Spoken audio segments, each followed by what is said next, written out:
ജീവിക്കുന്ന ശ്രീ വൈക്കം മുഹമ്മദ് ബഷീറിന്റെ ഓർമ്മയെ വൈക്കം ബഷീറിന്റെ പേരിലാണ് ഇന്നിവിടെ ഈ സ്ഥലം അറിയപ്പെട്ടാണ് ബഷീർ നഗരിയായിട്ടാണ് ഇന്ന് നമ്മൾ ഈ സ്ഥലം അറിയപ്പെടുന്നത്. അദ്ദേഹത്തെ സ്മരിച്ചുകൊണ്ട് ഞാൻ എൻ്റെ കർത്തവ്യത്തിലേക്ക് അടയ്ക്കുകയാണ്. 1952 ജൂൺ 2-നാണ് കറന്റ് ബുക്സ് ആരംഭിച്ചത്. 2002 ജൂൺ 2-ന് 50 വർഷം പൂർത്തിയാക്കുന്നു. പല പരീക്ഷണഘട്ടങ്ങളുടെയും കടന്ന് പല ദശാസന്ധികൾ താണ്ടി കേരളത്തിന്റെ പുസ്തക സംസ്കാരത്തിൽ മുതൽക്കൂട്ടായി മാറിയ ഈ പ്രസ്ഥാനം സുവർണ്ണ ജൂബിലി ആഘോഷിക്കുമ്പോൾ കേരളത്തിന് അഭിജമായിരുന്ന പുസ്തക പ്രസാദന വാണിജ്യങ്ങളുടെ പുത്തനാളുകളുടെയും സുവർണ്ണ ജൂബിലി ആഘോഷിക്കുകയാണ് ഇന്ന് കറന്റ് ബുക്സ്. മംഗളോറിയം സംഘവും 20ാം നൂറ്റാണ്ട് ആദ്യ പകുതിയിൽ മലയാളികളുടെ സാംസ്കാരിക ഭൂമികയിലേക്ക് രംഗക്കയറുകയായിരുന്നു. പുതിയ എഴുത്തുകാരെ രംഗത്ത് അവതരിപ്പിക്കുന്നതിനും ലോകോത്തര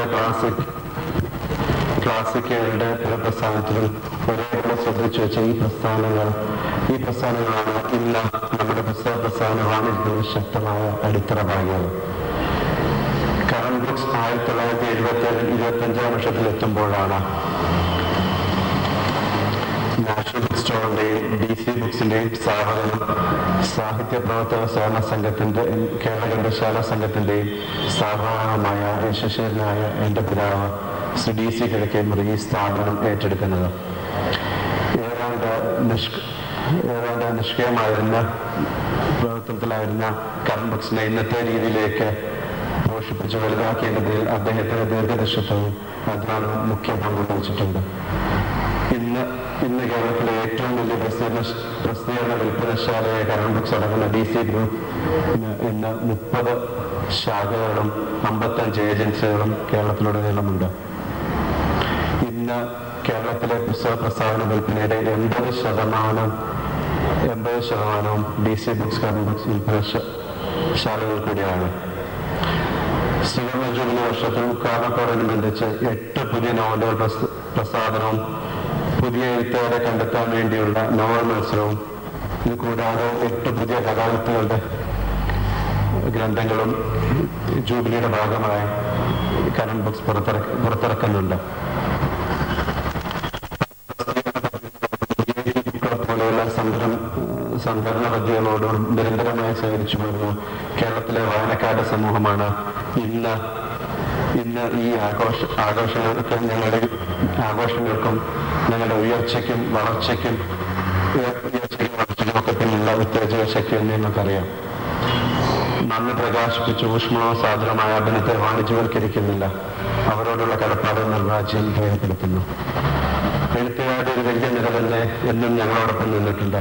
എക്കാലവും ഞങ്ങളുടെ ശക്തി സ്രോതസ്സും എഴുത്തുകാരാണ്. വലിപ്പച്ചെറുപ്പമില്ലാതെ എല്ലാവരെയും ഞങ്ങൾ സ്മരിക്കുന്നു. സുവർണ്ണ ജൂബിലി ആഘോഷങ്ങളുടെ സമാപനം കുറിക്കുന്ന 2 ദിവസത്തെ പരിപാടികൾ ഇന്നിവിടെ ആരംഭിക്കുകയാണ്. ഇന്ന് ഈ സമ്മേളനത്തിന്റെ ഉദ്ഘാടകനായി വന്നിട്ടുള്ള കേരളം അറിയപ്പെടുന്ന ചിത്രകാരനും ശില്പിയും ഞങ്ങളുടെ ഉറ്റ സുഹൃത്തുമായ ശ്രീ എൻ ഡി ദേവനാണ്. കേരള സർക്കാരിന്റെ പ്രഥമ രാജാരംഗ പുരസ്കാരം നേടിയ ശ്രീ എൻ ഡി ദേവനെ ഈ ചടങ്ങിലേക്ക് ഔപചാരികമായി സ്വാഗതം ചെയ്യുന്നു.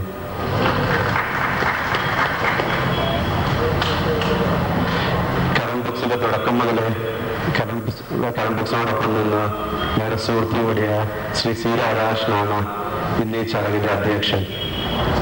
അദ്ദേഹത്തെയും ഔപചാരികരുടെ പേരിൽ ഇന്ന് ഈ യോഗത്തിലേക്ക് സ്വാഗതം ചെയ്യുന്നു. എഴുത്തുകാരനും ചിത്രകാരനും കോഴിക്കോട്ടെ പുത്രനുമായ ശ്രീ UA ഖാദറാണ് ഇന്ന് ഈ ചടങ്ങിൽ ആശംസ നേരുന്നത്. UA ഖാദർ ഈ ചടങ്ങിൽ ആശംസ നേരുന്നുണ്ട്. അദ്ദേഹത്തെ ഈ യോഗത്തിലേക്ക് സ്വാഗതം ചെയ്യുന്നു.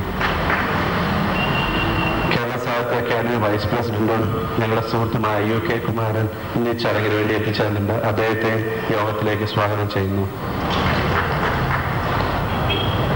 ഞങ്ങളുടെ സുഹൃത്തും എഴുത്തുകാരനുമായ അക്ബർ കക്കറ്റ് ഇന്ന് യോഗത്തിനായി ആശംസ തരാനായി എത്തിച്ചേർന്നുണ്ട്. അദ്ദേഹത്തെ ഈ യോഗത്തിലേക്ക് സ്വാഗതം ചെയ്യുന്നു.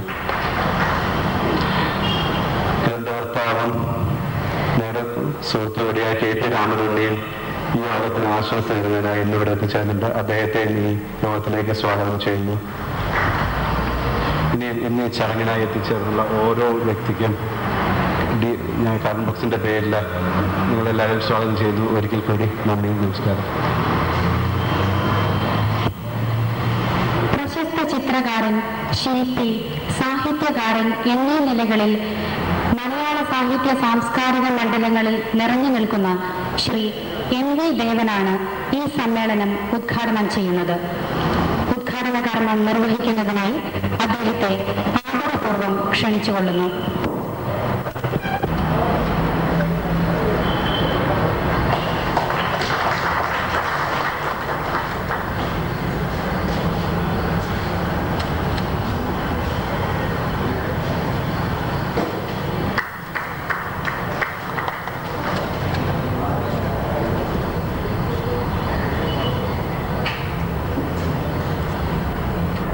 ഉദ്ഘാടനം കൂടെ ഞാൻ നിർവഹിക്കണം എന്നാവശ്യപ്പെട്ടപ്പോൾ ആ സന്തോഷം ഇരട്ടി മധുരമായി മാറി. ഇന്ന് വാസ്തവത്തിൽ ഈ യോഗത്തിൽ നിങ്ങളുടെ മുമ്പാകെ ഉദ്ഘാടന ചടങ്ങായിട്ടുള്ള ദീപം കൊളുത്തിയതിന് ശേഷം നിൽക്കുമ്പോൾ ആ മാധുര്യത്തിന് വീണ്ടും ശക്തി കൂടിയിരിക്കുന്നു. മഹാനായ വൈക്കം മുഹമ്മദ് ബഷീറിന്റെ നാമധേയത്തിൽ ഉള്ള ഒരു ഹാളിൽ വെച്ചാണ്, ടൗൺ ഹാളിലാണെങ്കിലും ആ നാമധേയത്തിലുള്ള ഹാളിൽ വെച്ചാണ് ഇന്ന് ഈ സമ്മേളനം തുടക്കം കുറിക്കുന്നത്. 50 വർഷം മുമ്പേ തോമസ് മുണ്ടശ്ശേരി ഒരു ചെറിയ പ്രസാദ ആലയമായി തുടങ്ങിയ കറണ്ട് ബുക്സ് ദീർഘനാളത്തെ പ്രയത്നത്തിന് ശേഷം ഇന്ന് DC ബുക്സും കൂടെ ചേർന്ന് കേരളത്തിലെ ഏറ്റവും വലിയ പ്രസിദ്ധീകരണശാലയായി മാറി. ഈ മാറ്റത്തിന്റെ പിറകിൽ ചുക്കാൻ പിടിച്ച കൈകളെ, അവർക്ക് കരുത്തു നൽകിയ ആദർശത്തെ, അതിന് പ്രേരകമായി ഭവിച്ചിട്ടുള്ള അവരുടെ സാഹിത്യ ഭാഷാ കൗതുകത്തെ എത്ര അഭിനന്ദിച്ചാലും മതിയാവുന്നതല്ല. വ്യക്തിഗതമായി പറഞ്ഞു കഴിഞ്ഞാൽ ശ്രീ തോമസ് മുണ്ടശ്ശേരിയുമായും അതുപോലെ തന്നെ ശ്രീ രവിയുടെ അച്ഛൻ DC-യുമായും ഇന്ന് ഈ ഹാളിന്റെ പേർ വഹിക്കുന്ന ശ്രീ ബഷീറുമായും ഏകദേശം 48 കാലം മുതൽ ബന്ധം പുലർത്തി പോന്നിട്ടുള്ള ഒരാളാണ്. ഞാനന്ന് വിദ്യാർത്ഥിയാണ്. ശ്രീ തോമസ് മുണ്ടശ്ശേരിയെ കുറിച്ച് പറയുമ്പോൾ ഇന്നതിന് വേറെ സാക്ഷികൾ ആരുമില്ല. ഉണ്ടാവേണ്ടിയിരുന്നത് ശ്രീ കൊടുങ്ങല്ലൂരാണ്. അദ്ദേഹം ജീവിച്ചിരിപ്പില്ല. ശ്രീ തോമസും ജീവിച്ചിരിപ്പില്ല. ഞങ്ങൾ മദ്രാശിയിൽ നിന്ന് 48-ലാണോ 49-ലാണോ എന്ന് നിശ്ചയമില്ല, തൃശ്ശൂരിൽ വരികയും ഒന്ന് മുണ്ടശ്ശേരി മാഷെ കണ്ടുകളയാമെന്ന് തീർച്ചയാക്കുകയും ചെയ്തു. കൊടുങ്ങല്ലൂർ ഞാനുമാണ്. അന്ന് മലബാറിലെ കലാസമിതിയും നവസാഹിത്യ പ്രസ്ഥാനമൊക്കെ ശക്തി പ്രാപിച്ചിട്ടുള്ള കാലഘട്ടമാണ്. അതിൻ്റെ പ്രവർത്തകന്മാരെന്നുള്ള നിലയിലും പിന്നെ മുണ്ടശ്ശേരി മാഷിന്റെ ഒരുപാട് ഗ്രന്ഥങ്ങൾ മലയാള സാഹിത്യത്തിൽ വലിയ കൊടുങ്കാറ്റ് അനുഭവപ്പെടുത്ത കാലഘട്ടമായിരുന്നു. അപ്പൊ അങ്ങനെ തൃശ്ശൂരിൽ ചെന്ന് ചെമ്പുക്കാവിൽ മുണ്ടശ്ശേരി മാഷ് താമസിക്കുന്ന വീട്ടിൽ ചെന്നു. അപ്പോൾ മുണ്ടശ്ശേരി മാഷ് അവിടെ ഇല്ല. ഉള്ളത് കുറച്ച് ഞങ്ങളെക്കാളും പ്രായം കുറഞ്ഞ, എന്നാൽ ഞങ്ങളെക്കാളും ആരോഗ്യമായ ഒരു ചെറുപ്പക്കാരനാണ്. അപ്പൊ ഞങ്ങൾ പരിചയപ്പെടുത്തിയപ്പോൾ അറിയാം. കാരണം ജയകേരളത്തിന്റെ 1-2 വാർഷികപ്രതികളിൽ ചിത്രം വരഞ്ഞ NV ദേവനെ പൊതുവെ ആളുകൾക്കറിയാം. അതുപോലെ തന്നെ ജയകേരളത്തിലും മറ്റു ചില പ്രസിദ്ധീകരണങ്ങളിലും ലേഖനം എഴുതുന്ന കൊടുങ്ങല്ലൂരിനെ അറിയാം. അപ്പോൾ നോക്കിയപ്പോൾ ഇദ്ദേഹം ശ്രീ തോമസ് ആണ്, മുണ്ടശ്ശേരി മാഷയുടെ മകനാണ്. അപ്പൊ അദ്ദേഹം എനിക്ക് തോന്നുന്നത് പഠിത്തം കഴിഞ്ഞോ അല്ലെങ്കിൽ പഠിത്തം ശരിയായി പൂർത്തിയാക്കാതെയോ വീട്ടിലിരിക്കുന്ന അവസരമാണ്. അപ്പൊ ഞങ്ങളോട് ചോദിച്ചു, എന്താ വന്നത്? അപ്പൊ പറഞ്ഞു, മുണ്ടശ്ശേരി മാഷ കാണാൻ വേണ്ടിയിട്ടാണ്. എന്തിനാ കാണുന്നത്? അപ്പൊ ഞങ്ങൾ വളരെ ഭയഭക്തി ബഹുമാന പരിസരം മുണ്ടശ്ശേരി മാഷ സാഹിത്യത്തെക്കുറിച്ചും അദ്ദേഹത്തിന്റെ നിരൂപണത്തെക്കുറിച്ചും അത് മലയാള സാഹിത്യത്തിൽ ഉണ്ടാക്കിക്കൊണ്ടിരിക്കുന്ന ആവേശകരമായ മുന്നേറ്റത്തെക്കുറിച്ചൊക്കെ സംസാരിച്ചു. അപ്പൊ നിങ്ങളിത്, ഞാൻ അധികം സത്യമേ പറയാറുള്ളൂ, സത്യമായിട്ട് തന്നെ ധരിക്കണം. അപ്പൊ തോമസ് മുണ്ടശ്ശേരി പറഞ്ഞു, ഈ അപ്പനെഴുതുന്ന സാഹിത്യം ഒന്നും കാര്യമല്ല, അതൊക്കെ വെറും ഒരു ചപ്പടാച്ചിയാണ്. ഞങ്ങൾ ആകെ അന്തം വിട്ടു. മദരാശി എന്ന് പറഞ്ഞാൽ എനിക്കുള്ള ആ കാലത്ത് അന്തരീക്ഷം ഇറങ്ങിയിരിക്കുന്നു, മാറ്റിൽ ഇറങ്ങിയിരിക്കുന്നു, കാവ്യപീഠി ഇറങ്ങിയിരിക്കുന്നു, പ്രയാണം എന്ന് പറയുന്ന കൃതിയും ഇറങ്ങിയിരിക്കുന്നു. ഇതൊക്കെ വായിച്ച് അതിൽ വളരെ ആവേശം കൊണ്ടിട്ടാണ് ഞങ്ങൾ വന്നിരിക്കുന്നത്. ആ ഞങ്ങളോടാണ് അദ്ദേഹത്തിന്റെ മകൻ പറയുന്നത്, അപ്പന്റെ സാഹിത്യമൊന്നും കാര്യമില്ല, അതിലൊന്നും ഒരു കഴമ്പൊന്നുമില്ല. അപ്പൊ ഞങ്ങൾ അന്തപ്പെട്ട് നിൽക്കുകയാണ്. അത് കഴിഞ്ഞ് തോമസ് തുടരുകയാണ്, അപ്പന് നല്ല വാസനയും താല്പര്യമുള്ള വിഷയം സയൻസാണ്, ശാസ്ത്രമാണ്. പക്ഷെ അദ്ദേഹം ഒരിക്കലും അത് എഴുതാറില്ല. അതാണ് അദ്ദേഹം എഴുതേണ്ടത്. ഞങ്ങൾ വളരെ അമ്പരപ്പോടു കൂടിയാണ് പോയത്. ഈ തോമസ് മുണ്ടശ്ശേരിയാണ് അത് കഴിഞ്ഞ് ഒരു 4-5 കൊല്ലം കഴിഞ്ഞപ്പോൾ കറണ്ട് ബുക്സ് എന്ന് പറഞ്ഞുകൊണ്ട് ഒരു പ്രസാദ സ്ഥാപനം ഉണ്ടാക്കുന്നത്. ഞാനും കൊടുങ്ങല്ലൂർ മാസത്തിൽ അത്ഭുതപ്പെട്ടിട്ടുണ്ട്. അന്ന് ഇങ്ങനെയൊക്കെ പറഞ്ഞിരുന്ന തോമസ് ഇങ്ങനെ ഒരു പ്രസ്ഥാനത്തിലേക്ക് വന്നു കഴിഞ്ഞാൽ അതെങ്ങനെ ഇരിക്കും. പക്ഷേ എവിടെയോ മർമ്മം കാണാനുള്ള വൈഭവം ശ്രീ തോമസിനുണ്ടായിരുന്നു.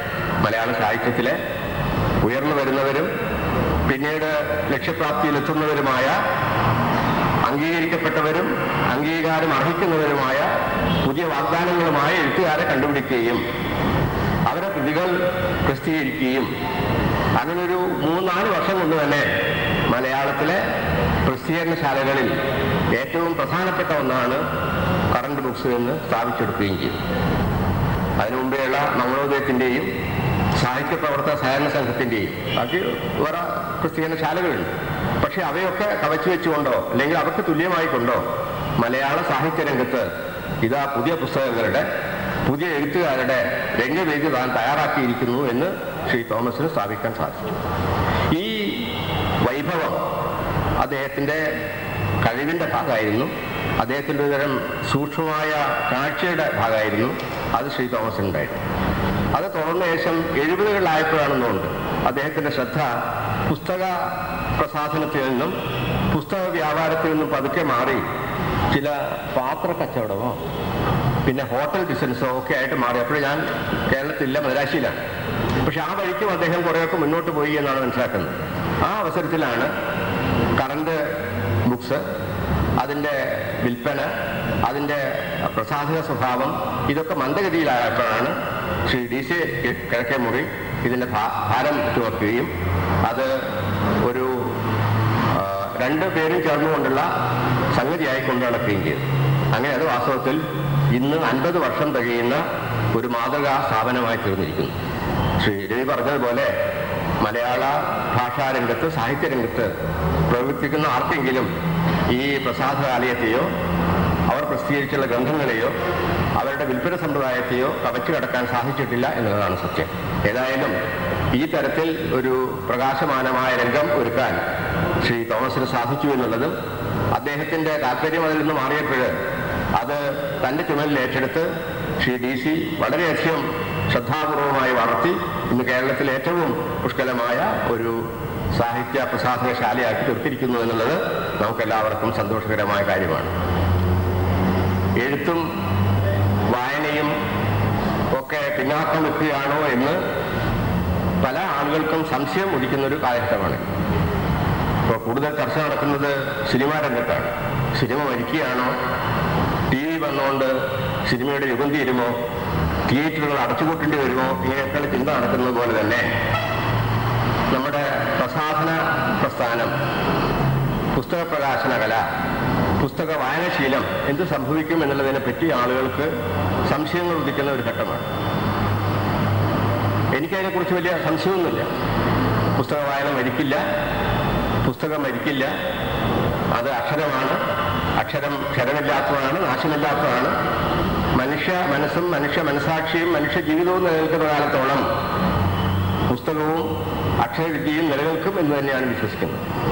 പക്ഷേ ഈ അക്ഷരമായാലും സാഹിത്യമായാലും അത് കൈകാര്യം ചെയ്യുന്ന ആളുകൾ അർപ്പണ മനോഭാവത്തോടുകൂടിയും സൂക്ഷ്മദാഹിതയോടും കൂടെ അല്ലാതെ ഈ രംഗത്ത് പ്രവർത്തിച്ചു കഴിഞ്ഞാൽ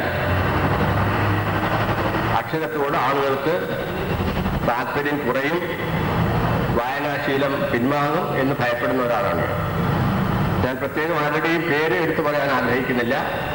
പക്ഷെ പുതിയ തലമുറയിലുള്ള പല എഴുത്തുകാരുടെയും എഴുത്ത് വായിച്ചു കഴിഞ്ഞാൽ, ഞാൻ പദ്യത്തെക്കുറിച്ചോ കവിതയെക്കുറിച്ചല്ല പറയുന്നത്, അത് കുറച്ചുകൂടി ഗഹനമായി സാഹിത്യം കൈകാര്യം ചെയ്യുന്ന ആളുകൾ എടുത്ത് കൈകാര്യം ചെയ്യുന്ന വിഷയമാണ്. സാധാരണ ആളുകൾക്ക് വായിക്കാൻ മനസ്സിലാവുന്ന ഗദ്യം വായിച്ചാൽ ഒരു അക്ഷരം മനസ്സിലാവില്ല എന്ന തരത്തിൽ എഴുതുന്ന ആളുകൾ നമ്മുടെ ഭാഷയിൽ കൂടിക്കൂടി വരികയാണ്. അങ്ങനെ എഴുതുന്ന ആളുകളെ സൂക്ഷിക്കണം എന്നുള്ള അഭിപ്രായക്കാരനാണ് ഞാൻ. ആ തരത്തിലുള്ള എഴുത്തിന്റെ ഞാൻ മനസ്സിലാക്കിയെടുക്കും. ഞാൻ ഈ കാര്യത്തിൽ ഒരു ആധികാരികമായി സംസാരിക്കാൻ അർഹതയുള്ള ഒരാളല്ല. ഇങ്ങനെയുള്ള ഒരു പ്രസാദാലയത്തിന്റെ ഇതുപോലൊരു സമ്മേളനത്തിൽ ഉദ്ഘാടനം ചെയ്യാനുള്ള, ഉദ്ഘാടന കർമ്മം നിർവഹിക്കാനുള്ള അർഹത പോലും എനിക്കുണ്ടോ എന്ന് ഉള്ളിൽ സംശയിക്കുന്ന ഒരാളാണ് ഞാൻ. പക്ഷെ എന്നാലും എഴുത്തിനെ ഗൗരവമായി എടുക്കുകയും വായനയെ ഗൗരവമായി എടുക്കുകയും ഈ കഴിഞ്ഞ ഒരു 58-60 വർഷം വായന ശ്രദ്ധാപൂർവം നടത്തുകയും എനിക്ക് കഴിയുന്നത്ര വായിച്ച കാര്യങ്ങൾ ഉള്ളിൽ ഗ്രഹിച്ച്, അത് ഗ്രഹിക്കുക മാത്രമല്ല ദഹിച്ച്, ആ ദഹിച്ചതിന് ശേഷം മാത്രം ഒരു വാക്കെങ്കിൽ ഒരു വാക്ക്, ഒരു വാചകമെങ്കിൽ ഒരു വാചകം എഴുതാൻ ശ്രദ്ധിച്ചിട്ടുള്ള ഒരാൾ എന്നുള്ള ഞാൻ പറയുകയാണ്. ഇന്ന് എഴുതുന്ന പല ആളുകളും വായിച്ച പുസ്തകങ്ങൾ എന്താണെന്ന് മുഴുവൻ മനസ്സിലാക്കാതെ, മുഴുവൻ ഗ്രഹിക്കാതെ ഛർദ്ദിക്കുന്ന തരത്തിലാണ് ഗദ്യം എഴുതുന്നത് എന്നുള്ള അഭിപ്രായം ഇരിക്കുന്നത്. അപ്പൊ ഗദ്യത്തോടോ സാഹിത്യത്തോടോ നമ്മുടെ ആളുകൾക്ക് വിരക്തി വരുന്നുണ്ടെങ്കിൽ, താല്പര്യരാഹിത്യം വരുന്നുണ്ടെങ്കിൽ, അതിനോട് പിന്തിരിയാനുള്ള മനസ്സിൽ വരുന്നുണ്ടെങ്കിൽ, അതിൻ്റെ കാരണക്കാര് ഈ സാഹിത്യം ഈ തരത്തിൽ കൈകാര്യം ചെയ്യുന്ന ആളുകളാണ്. അവർ ശ്രദ്ധിക്കണം എന്നുള്ള അഭിപ്രായം എനിക്കുണ്ട്. ഒരു കാര്യം കൂടെ പറഞ്ഞ് ഞാൻ എൻ്റെ ഈ സംസാരം നിർത്താം. പല കാര്യങ്ങളിലും എനിക്ക് അഭിപ്രായ വ്യത്യാസമുള്ള ആളാണ് ദിവംഗതനായിട്ടുള്ള ശ്രീ എം ശങ്കരൻ നമ്പൂതിരിപ്പാട്. അദ്ദേഹത്തിന്റെ അഭിപ്രായങ്ങളെ ശക്തിയുക്തം എൻ്റെ രീതിയിൽ ഞാൻ കലശായി എതിർക്കുന്നു. പക്ഷേ ഏകദേശം 1917-18 കാലം മുതൽ അദ്ദേഹം മരിക്കുന്ന നാൾ വരെ എഴുതിയിരുന്ന മലയാള ഗദ്യത്തിന്റെ സ്വച്ഛത, അതിന്റെ സുവ്യക്തത, അതിന്റെ സാരല്യം വാസ്തവത്തിൽ മലയാള ഗദ്യം കൈകാര്യം ചെയ്യുന്ന ഏത് പണ്ഡിതനായിട്ടുള്ള ആളുകളായാലും ശരി, പാമരന്മാരായ ആളുകളായാലും ശരി, മാതൃകയായി സ്വീകരിക്കേണ്ടതാണ് എന്നുള്ള അഭിപ്രായം എനിക്കുണ്ട്. നമുക്ക് ഹിതമോ അഭിനവമായിട്ടുള്ള കാര്യങ്ങളെ കുറിച്ചൊക്കെ നമ്പൂതിരിപ്പാട് എഴുതി കാണും. പക്ഷെ ആ എഴുതിയ മലയാള ഭാഷയുടെ ശുദ്ധിയും ആർദ്രതയും അതിന്റെ മനോഹാരിതയും വാസ്തവത്തിൽ നമ്മുടെ ശ്രദ്ധ എപ്പോഴും അതിലേക്ക് തിരിക്കേണ്ടതാണ്. ഈ തരത്തിൽ ഗദ്യം സരളമായി, വ്യക്തമായി, ആശയവിധേയതയോടുകൂടെ എഴുതാനും പ്രയോഗിക്കാനുള്ള വൈഭവം നമ്മുടെ ചെറുപ്പക്കാരായ എഴുത്തുകാർക്കുണ്ടാവണം. അത്തരം എഴുത്തുകാരുടെ കയ്യിൽ ഗദ്യം മരിക്കുകയില്ല, മലയാള സാഹിത്യം മരിക്കുകയില്ല, പുസ്തകം മരിക്കുകയില്ല എന്നുള്ള പൂർണ്ണ വിശ്വാസമുണ്ട്. ഏതായാലും ഈ ഇന്നും നാളെയുമായി നടക്കുന്ന ഇവിടെയുള്ള സാഹിത്യപരമായിട്ടുള്ള ചർച്ചകളിൽ ഇതുപോലുള്ള വിഷയങ്ങൾ ആളുകൾ കൈകാര്യം ചെയ്യുമെന്നും നമ്മുടെ സാഹിത്യത്തിലേക്കും സാഹിത്യപരമായിട്ടുള്ള മറ്റ് കാഴ്ചപ്പാടുകളിലേക്കും താല്പര്യമുള്ള പുതിയ തലമുറയെ വഴിയാക്കാൻ ഈ തരത്തിലുള്ള യോഗങ്ങളും ചർച്ചകളും ഉപകാരപ്പെടും എന്നുള്ള പ്രതീക്ഷയോടുകൂടെ നിങ്ങളെല്ലാവരുടെയും സമ്മതത്തോടുകൂടെ ഈ പുസ്തക പ്രസാധനാലയത്തിന്റെ കറന്റ് ബുക്സിന്റെ 50ാം പിറന്നാളിന്റെ നാന്തി നിങ്ങളുടെ എല്ലാവരുടെയും സമ്മതത്തോടുകൂടെ ഉദ്ഘാടനം ചെയ്തതായി പ്രഖ്യാപിച്ചുകൊണ്ട് ഞാൻ അവസാനിപ്പിക്കുന്നു. നന്ദി. മലയാളികളുടെ പ്രിയപ്പെട്ട നോവലിസ്റ്റ് ശ്രീ സി രാധാകൃഷ്ണൻ കൃതാർത്ഥരാവാനുമുള്ള ഒരവസരമാണ്. ആ സന്തോഷത്തിലും കൃതാർത്ഥതയിലും എല്ലാവരുടെയും കൂടെ എൻ്റെ എളിയ നിലയിൽ ഞാനും പൊതുവെ മലയാളത്തിലെ അത് വളരെ ആത്മാർത്ഥമായി പങ്കുവയ്ക്കണോ എന്നൊരു സംശയമുണ്ട്. മലയാളത്തിലെ വായന വളരെ ചുരുങ്ങിയ കാലം കൊണ്ടുണ്ടായ ഒരു വേലിയേറ്റവും വേലിയിറക്കവും ആണ് ഇത്. ഇത്ര ചുരുങ്ങിയ കാലം കൊണ്ട് ഇങ്ങനെയൊന്ന് മറ്റെവിടെയെങ്കിലും ഉണ്ടായിട്ടുണ്ടോ എന്ന് എനിക്കറിയില്ല, അന്വേഷിക്കേണ്ടതും ആണ്. അപ്പുറത്തേക്ക് ഉള്ള കോപ്പി അച്ചടിക്കാറില്ലായിരുന്ന ഒരു കാലമായിരുന്നു. ഇത് കഴിഞ്ഞിട്ട് കുറച്ചു കാലത്തിനകം, ഒരു 10, 15, 20 കൊല്ലത്തിനകം സമാന പരിസ്ഥിതികളിൽ ഒരു പുസ്തകത്തിൻ്റെ ആദ്യത്തെ പതിപ്പ് 5000 കോപ്പിയിൽ കുറയാതെ അച്ചടിച്ചു തുടങ്ങി. ഇതിൻ്റെ അർത്ഥം വായന വർദ്ധിച്ചു എന്ന് തന്നെയായിരുന്നു. ഗ്രന്ഥശാല പ്രസ്ഥാനം ശക്തിപ്പെട്ടു എന്ന് തന്നെയായിരുന്നു.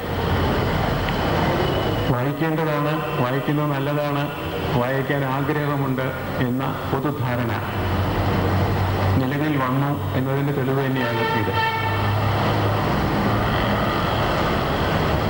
പിന്നീട് കുറച്ചു കാലം കഴിഞ്ഞപ്പോൾ, അടുത്ത കാലത്തായിട്ട് പുസ്തകങ്ങളുടെ ഒരു തരം പുസ്തകങ്ങളുടെ വിൽപ്പനയിൽ കുറവ് വന്നിട്ടില്ല, പക്ഷേ ഒരുപാട് തരം പുസ്തകങ്ങളുടെ വിൽപ്പനയിൽ കുറവ് വന്നിട്ടുണ്ട്. അങ്ങനെ കറണ്ട് ബുക്സ് തോമസ് മുണ്ടശ്ശേരി തുടങ്ങിയ കാലം തൊട്ടേ മലയാള പുസ്തകങ്ങളുടെ കൂടെ ഇംഗ്ലീഷ് പുസ്തകങ്ങളും വിൽക്കാറുണ്ടായിരുന്നു. ഇപ്പോഴും കറണ്ട് ബുക്സ് ഇംഗ്ലീഷ് പുസ്തകങ്ങൾ വിറ്റുകൊണ്ടിരിക്കുന്നു. ഈ വർഷങ്ങളിൽ വിൽപ്പനയിൽ ഇംഗ്ലീഷ് മലയാളം അനുവാദം എങ്ങനെയിരുന്നു എന്ന് ചോദിക്കുന്നത്, അതിന് ഉത്തരം കണ്ടുപിടിക്കുന്നത് വളരെ നന്നായിരിക്കും. കൃത്യമായ കണക്ക് എൻ്റെ കയ്യിലില്ല, പക്ഷേ മുൻപുണ്ടായിരുന്നതിൻ്റെ വളരെ താഴ്ന്ന ഒരവസ്ഥയിലേക്ക്, മലയാളത്തിന് ഗുണകരമല്ലാത്ത ഒരവസ്ഥയിലേക്ക് ഈ അനുവാദം എത്തിപ്പെട്ടിട്ടുണ്ട്. ഇതിപ്പോ പുസ്തകത്തിന്റെ കാര്യത്തിൽ മാത്രമുള്ള ഒരു സംഗതിയല്ല. മലയാള ഭാഷയിലെ സാംസ്കാരിക ഉൽപ്പന്നങ്ങൾ മൊത്തമായി തന്നെ വിഷമത്തിലേക്ക് കടക്കുകയാണ്. ഉൽപ്പന്നങ്ങൾ മാത്രമല്ല, കലാരൂപങ്ങൾ അടക്കം വിഷമത്തിലേക്ക് കടക്കുകയാണ്. കഴിഞ്ഞ കൊല്ലം മഴക്കാലത്ത് നല്ലപോലെ മഴ പെയ്യുന്നൊരു ദിവസം എറണാകുളത്തെ കായലിൻ്റെ പക്കത്ത് റോട്ടിൻ്റെ മരത്തിൻ്റെ തണലിൽ മഴ നനഞ്ഞ് ഒരു ദുശാസനൻ നിൽക്കുന്ന കണ്ടു. ദുശാസനൻ, വേഷം കെട്ടിയ ദുശാസനാണ്, കഥകളി വേഷമാണ്. മഴ നനഞ്ഞ് ചുറ്റിയൊക്കെ ഒലിച്ച് ഉടുപ്പിലൊക്കെ വീണിട്ടുണ്ട്. ആരുമില്ല ചുറ്റുവട്ടത്തും. ഇത് കണ്ട് ഞാൻ അടുത്തേന്ന് നോക്കുമ്പോൾ അധികം വലിപ്പമില്ലാത്ത ഒരു ദുശാസനാണ്, ഒരു കുട്ടി ദുശാസൻ ആണ്. കുട്ടി ദുശാസനൻ കരയുന്നുണ്ട്. എന്താന്ന് വെച്ചപ്പോൾ എൻ്റെ കൂടെ ഉണ്ടായിരുന്ന ആളുകളൊക്കെ മഴ വന്നപ്പോൾ, കാറ്റ് വന്നപ്പോൾ ഓടിപ്പോയി. എനിക്ക് എവിടെയാണ് പോകേണ്ടതെന്ന് അറിയില്ല. ഞാനൊരു മേളയിൽ, എന്തോ ഒരു മേളയിൽ വേഷം കെട്ടി വന്നതാണ്. തൃപ്പൂണിത്തുറ എത്തണം. ഞാൻ ചോദിച്ചു, എന്താ ഈ കുട്ടി കഥകളി പഠിച്ചതാണോ? കഥകളി പഠിച്ചതാണ്, അരങ്ങേറ്റമൊക്കെ കഴിഞ്ഞു, 1-2 കളിക്കൊക്കെ പോയി, പക്ഷേ വേറെ എവിടെയൊന്നും യോഗമൊന്നുമില്ല. അപ്പോൾ ഇപ്പോൾ മദ്രാസിലെ പരസ്യ കമ്പനികൾ ഇടയ്ക്ക് വിളിക്കാറുണ്ട്. പിന്നെ ഇപ്പോൾ ഈ മേളക്കാരെ വിളിച്ചപ്പോൾ ഞാൻ അങ്ങോട്ട് പോകുന്നതാണ്. എന്നാലും വീട്ടിലേക്ക് പോയിക്കൂടെ, പോകാൻ വഴിയറിയില്ലേ? ഒരു 14-15 വയസ്സെങ്കിലും ആയിട്ടുണ്ട്. കൃത്യമായിട്ട് വയസ്സറിയില്ല, കാരണം ഈ വേഷത്തിൻ്റെ പുറകിലുള്ളത് എത്ര വയസ്സാണ് നിശ്ചയിക്കാൻ വയ്യാത്തതുകൊണ്ട് പറ്റുന്നില്ല. അപ്പോൾ പറഞ്ഞു, അതിന് 2 ബുദ്ധിമുട്ടാണ്. ഒന്ന്, ബസ്സിൽ എന്നെ കയറ്റുമോ നിശ്ചയില്ല, ഈ വേഷം കൊണ്ട് ചെന്നാൽ എന്താണ്ടാവാതെ ശരിയാ. രണ്ടാമത് കുറച്ച് കരയാൻ പറയും. വിശ്വാസത്തിൽ അലവ് കേട്ടിട്ടുണ്ട്, കരയാനും അഭ്യായിട്ടാണ് കേട്ടത്. എന്തിനാ കരയണം എന്ന് ചോദിച്ചപ്പോൾ അത് എൻ്റെ കയ്യിൽ കാശില്ല. ഈ കഥകളി വേഷത്തിൻ്റെ ഉടുത്തുകെട്ടിൽ ഒരുപാട് ഉടുത്തുകെട്ട എണ്ണങ്ങൾ ഒന്നിൻ്റെ മുകളിലോ, പക്ഷേ ഒറ്റ ഒന്നിന് പോക്കറ്റില്ല കഥകളി വേഷത്തിൻ്റെ ഉടുത്തുകെട്ടിൽ. അതുകൊണ്ട് കാണുന്ന കയ്യിലില്ല. ഈ കുട്ടി വീട്ടിൽ നിന്ന് വന്നപ്പെട്ടിരുന്ന ഷർട്ടൊക്കെ അഴിച്ച് വേറെ 2 ഭരണം കെട്ടി കൊണ്ടുപോയിരിക്കുക. അപ്പോൾ ഈ രണ്ടാമത്തെ കാര്യത്തിന് കഷ്ടി പരിഹാരം ഉണ്ടാക്കാൻ എനിക്ക് ബുദ്ധിമുട്ടുണ്ടായില്ല. പക്ഷെ ആദ്യത്തെ കാര്യത്തിന് പരിഹാരം ഉണ്ടാവുമല്ലോ നിശ്ചയില്ലല്ലോ. അതുകൊണ്ട് ഒരു ബസ് തടഞ്ഞു നിർത്തി അതിൻ്റെ ക്ലീനറോട് പറഞ്ഞ്, ഈ ഫുട്ബോട്ടിൽ നിൽക്കണ ചിറകില്ലാത്ത കിളിയോട് പറഞ്ഞ് നിർബന്ധിച്ച് ഇയാളെ അതിൽ കയറ്റി പറഞ്ഞയച്ചു.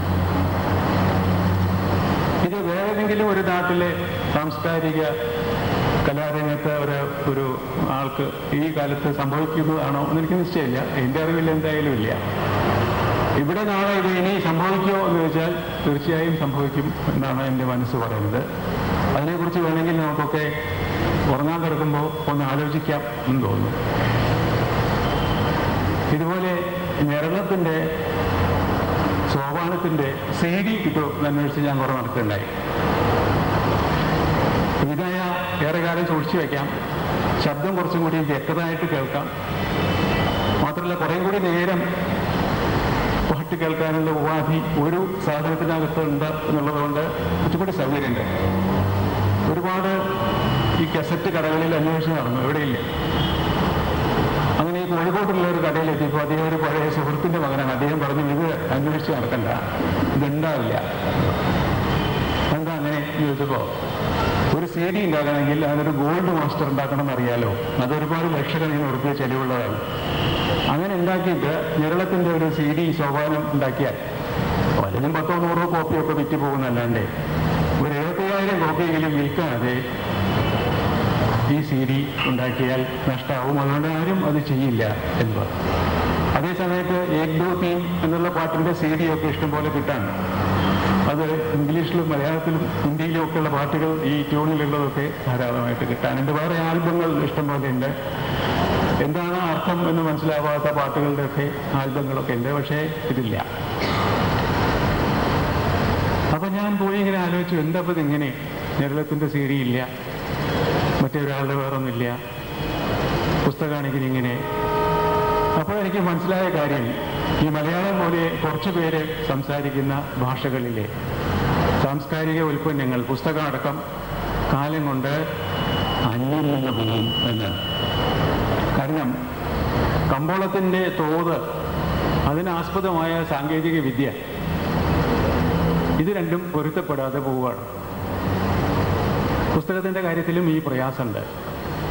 പുസ്തകം ഏറ്റവും നന്നായി ഉൽപ്പാദിപ്പിച്ച്, ഏറ്റവും പുതിയ ടെക്നോളജി ഉപയോഗിച്ച് ഉൽപ്പാദിപ്പിച്ച് മാർക്കറ്റിൽ ഇറക്കിയാലേ പുതിയ അഭിരുചിക്കനുസരിച്ച് ആളുകൾ അത് കൈകൊണ്ട് തൊടുക പോലും ചെയ്യും. ഇങ്ങനെ ഏറ്റവും പുതിയ ടെക്നോളജി, ടൈപ്പ് സെറ്റർ എന്നൊക്കെ പറഞ്ഞ ടെക്നോളജി ഉപയോഗിച്ച് ഈ പുസ്തകം ഇറക്കിയാൽ ഇതിന് പരമാവധി 10,000 കോപ്പി വിൽക്കാൻ കഴിഞ്ഞാലും നഷ്ടമായിരിക്കും. അതേസമയത്ത് ലോകഭാഷകളിലുള്ള പുസ്തകങ്ങൾ ലക്ഷക്കണക്കിന് കോപ്പികൾ അടിച്ച് വിൽക്കുമ്പോൾ അവർക്കിത് പ്രയാസമില്ല. മലയാള സിനിമ നോക്കൂ, 125-150 വരെ പോയിരുന്ന മലയാള സിനിമയാണ് ഇപ്പോൾ 50 പോലും തികയാത്ത ഒരവസ്ഥയായി. കാരണം ഒരു ചിത്രത്തിൻ്റെ പുതിയ ടെക്നോളജി വെച്ചുള്ള ബഡ്ജറ്റ് ഏതാനും കോടികളായി. കേരളക്കരയിൽ കോടാനകോടി ദിവസം തുടർച്ചയായി ഓടിയാലും കിട്ടാത്ത അത്ര വലിയ മുതൽ മുടക്ക് വേണം ഒരു പടം എടുക്കാൻ എന്ന സ്ഥിതി വന്നു. പിന്നെ ആരാ എടുക്കുക? ഇനിയിപ്പോൾ നാളെ ഹോളോഗ്രാഫി സിനിമയും ഐമാക്സ് സിനിമയും ഒക്കെ വരുമ്പോൾ ഒരു ചിത്രത്തിൻ്റെ മുതൽ മുടക്ക് ഏതാനും 1000 കോടി ഉറുപ്പിയാവും. അപ്പോഴേക്കും മലയാളത്തിന് അതിനെക്കുറിച്ച് ആലോചിക്കാൻ പോലും പറ്റാതെ വരും. അതേസമയത്ത് തിയേറ്റർ ആണെങ്കിൽ ഇങ്ങനെയുണ്ട് എന്നുള്ളതുകൊണ്ട് മറ്റു ഭാഷകളിലെ മറ്റ് സാംസ്കാരിക ഉൽപ്പന്നങ്ങൾ അവർക്ക് പ്രദർശിപ്പിക്കാൻ വളരെ ചുരുങ്ങിയ ചെലവിൽ കിട്ടുകയും ചെയ്യും. കാരണം അവർക്ക് ഇവിടുന്ന് കിട്ടുന്നതൊക്കെ വെറും ബോണസാണ്. അങ്ങനെ വരുമ്പോൾ നമ്മൾ കാര്യമായി ശ്രമിച്ചില്ലെങ്കിൽ മലയാളം എന്ന് പറയുന്ന നമ്മുടെ ഭാഷ കുറച്ച് കഴിയുമ്പോൾ സാംസ്കാരിക ഉൽപ്പന്നങ്ങളില്ലാത്ത, മിക്കവാറും ലിപി പോലും ഇല്ലാത്ത ഒരു ഭാഷയായി മാറിക്കൂടുകയില്ല. ഇപ്പോൾ തന്നെ നോക്കൂ, ഇംഗ്ലീഷിലാണെങ്കിൽ നമുക്ക് DTP കമ്പോസ് ചെയ്യാനൊക്കെ ഉള്ള സൗകര്യങ്ങളുണ്ട്, മലയാളത്തിലുണ്ട്. പക്ഷേ മലയാളത്തിൽ ഇനിയും ഒരു സ്പെൽ ചെക്കോ ഗ്രാമർ ചെക്കോ ബാക്കി കാര്യങ്ങളോ അതിന് സ്വതന്ത്രമായി ഇംഗ്ലീഷിലുള്ളതുപോലെ കൈകാര്യം ചെയ്യാനുള്ള ഉപാധികളൊന്നുമില്ല. എന്താ ഉണ്ടാവാത്തതെന്ന് ചോദിച്ചാൽ അത് ഗവേഷണം നടത്തി ഉണ്ടാക്കാനുള്ള പ്രാരബ്ധത്തിനും ചെലവിനും പ്രതിഫലം ഈ നാട്ടിൽ നിന്ന് ആളോഹരി തലയോഹരി വെച്ച് കിട്ടാനില്ല എന്നുള്ളതുകൊണ്ടാണ്. അങ്ങനെ എല്ലാ രംഗങ്ങളിലും ഈ അനുഭവം നമ്മൾ കുറേശ്ശെയായി ഇപ്പോൾ അറിയാതെ അറിഞ്ഞ് ധരിച്ചുകൊണ്ടിരിക്കുക. എന്താ ഇതിൻ്റെ പ്രതിവിധി എന്ന് ചോദിച്ചാൽ എല്ലാവരും കൂടി ആലോചിച്ചാലേ ഒരു പ്രതിവിധി ഉണ്ടാവുള്ളൂ. പ്രതിവിധി തീർച്ചയായും ഉണ്ടാവും. പക്ഷെ അത് ആലോചിച്ചുണ്ടാക്കുന്നതിന് പകരം നമ്മളിപ്പോൾ തമ്മിൽ തുടങ്ങിയ ഒരു കാലമാണല്ലോ പണ്ടേ തന്നെ ഉണ്ട്, ഇപ്പോൾ വളരെ കൂടുതലായിട്ടുമുണ്ട്. ആരുടെ പുസ്തകം വിറ്റില്ലെങ്കിലും വേണ്ടില്ല, എൻ്റെ വിറ്റാൽ മതി എന്നൊരു ധാരണ എനിക്കുണ്ടായാൽ പിന്നെ ഞാനെന്തിനാ ഇനിയൊരു സമവായത്തിനൊക്കെ ശ്രമിക്കേണ്ട കാര്യമുള്ളത്? ഇനിയിപ്പോൾ അഥവാ എൻ്റെ 2 കണ്ണ് പോയാലും തിരക്കട്ടില്ല, മറ്റാളുടെ 1 കണ്ണ് പോയാലെങ്കിലും മതി എന്ന് വിചാരിച്ചാൽ മഹാബുദ്ധിമുട്ടാവുകയും ചെയ്തു. ഇതൊക്കെ അവിടെ ഉണ്ട്. ഇല്ല എന്നൊക്കെ നമ്മളിങ്ങനെ പറയും, വലിയ കാര്യം വീരസ്യം പറയുന്നല്ലാണ്ട് ഉള്ളതാണ്. നേരത്തെ ദേവമാഷ് പറഞ്ഞ പോലെ ഭാഷ വായിച്ചാൽ മനസ്സിലാക്കാൻ ഉള്ളതാണ് എന്ന ഒരു അടിസ്ഥാന വിചാരം പോലും പലപ്പോഴും നമുക്ക് നഷ്ടമാവുന്നുണ്ട്. അതിനു പുറമെ എല്ലാ സാംസ്കാരിക രംഗങ്ങളിലും ഈ തമ്മിൽ തല്ല് രൂക്ഷവും ആയി വരികയാണ്. ഇപ്പോൾ ഇതാ സിനിമയിലെ ഒരാൾ അങ്ങോട്ട് ചെക്ക് കൊടുത്ത ആളെ ഇങ്ങോട്ടാക്കണോ, ജയിലിലാക്കണോ, ജയിലിലാക്കാൻ നോട്ടീസ് കൊടുത്ത ആളെ ജയിലിലാക്കണോ, സീരിയലിൽ അഭിനയിച്ച ആളെ പുറത്താക്കണോ, അഭിനയിക്കാത്ത ആളെ ഉള്ളിലാക്കണോ എന്നൊക്കെ പറഞ്ഞിട്ടുള്ള തർക്കമാണ് നടക്കുന്നത്. സാഹിത്യത്തിലും അങ്ങനെയൊക്കെ തന്നെയാണ് ഏതാണ്ട്. എന്ന് പറഞ്ഞാൽ ചുരുക്കത്തിൽ മലയാള ഭാഷ ഒരു സർപ്പയജ്ഞത്തിലാണ്. ചുറ്റുപാടും ഇതിനെതിരായിട്ടുള്ള ഘടകങ്ങളാണ് നിലനിൽക്കുന്നത്. മലയാളത്തിലെ പുതിയ സാക്ഷരത മലയാളം സാക്ഷരതയല്ല കേരളക്കരയിലെ കൂടുതലും. വായനയിലാണെങ്കിൽ കൂടുതൽ പരീക്ഷകളോ അല്ലെങ്കിൽ അതുപോലുള്ള കാര്യങ്ങളോ മറികടക്കാൻ ഏറ്റവും എളുപ്പമുള്ളത് മലയാളത്തിലെ വായനയല്ല എന്ന് കുട്ടികൾക്ക് നന്നായി അറിയാം. മലയാളം വായിച്ചില്ലെങ്കിൽ എന്താ? ഇന്നലെ ചമ്മറോടത്ത് എൻ്റെ വീടിൻ്റെ മുമ്പിൽ ടെലിഫോണിന് കുഴി കുഴിക്കുന്നതിൻ്റെ സൂപ്പർവിഷൻ ആയിട്ട് നിൽക്കുന്ന ഒരാൾ, കണ്ണൂർക്കാരൻ, ഒരു ചെറുപ്പക്കാരൻ ചോദിച്ച് പരിചയപ്പെട്ടപ്പോൾ അദ്ദേഹം ഒരു MA മലയാളം 1ാം റാങ്കുകാരനാണ്. റോഡിൽ കുഴി ഒഴിക്കുന്നതിന് സൂപ്പർവിഷൻ നടത്തുക എന്നുള്ളത് അത്ര മോശമായിട്ടുള്ളൊരു പണിയൊന്നുമല്ല എന്നെനിക്ക് അഭിപ്രായമില്ല. ചെയ്യേണ്ട പണിയാണ്. ആരെങ്കിലും ഒരാൾ ചെയ്യേണ്ടിയിരിക്കുന്നു, ചെയ്യുന്നത് നല്ലതാണ്. എല്ലാ പണിയും നല്ലതാണോ എന്നുള്ളതുകൊണ്ട് ഇത് നല്ലതാണ്, കുഴപ്പമില്ല. പക്ഷേ ഈ മലയാളം MA 1ാം റാങ്ക് കിട്ടിയ ഒരാൾ തന്നെ വേണോ ഈ റോഡിൽ ചാല് കയറുന്നത് സൂപ്പർവൈസ് ചെയ്യാൻ എന്നിങ്ങനെ ഞാൻ വെറുതെ ആലോചിച്ചു പോയി. ഒരു വെറും ആലോചനയാണ്. അതുപോലെ മലയാളം ഐച്ഛികമായിട്ട് പഠിച്ച ആളുകളിൽ എത്ര പേർ ഇവിടെ ഒന്നും ചെയ്യാനില്ലാതെ മറ്റെന്തെങ്കിലും അന്വേഷിച്ച് നടക്കുന്നു എന്നുള്ളതും. മലയാള പുസ്തക പ്രസാധകരിൽ മലയാള പുസ്തകങ്ങൾ, സാഹിത്യ വിഭാഗത്തിൽപ്പെട്ട പുസ്തകങ്ങൾ അച്ചടിച്ച് നിലനിൽക്കാൻ ഇപ്പോൾ ഏതെങ്കിലും ഒരു പ്രസാധകന് സാധിക്കുമോ എന്നുള്ളതും. ഞാൻ നേരം പോക്കായിട്ട് പറയില്ല.